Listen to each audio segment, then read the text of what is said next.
Hey guys, I wanted to do a quick review of these photo booth props that I got from my Mirror photo booth.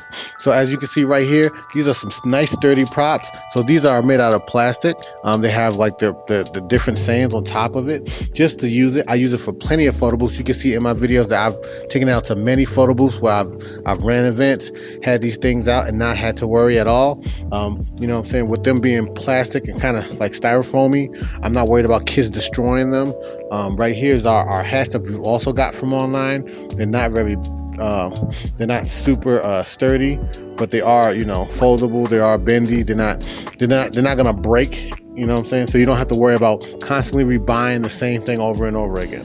So this is the kind of props that I like to buy. I like to buy things that are pretty light, not gonna be very heavy for me to bring in, and something that's sturdy enough where it's not gonna break. So if you're gonna get some photo booth props, I always recommend getting something light with some interesting quotes on it and something that cannot be destroyed unless it's like spillage or something. Spillage is something you can wipe up and replace, but if it's something that could be broken in half, it's probably something you don't want.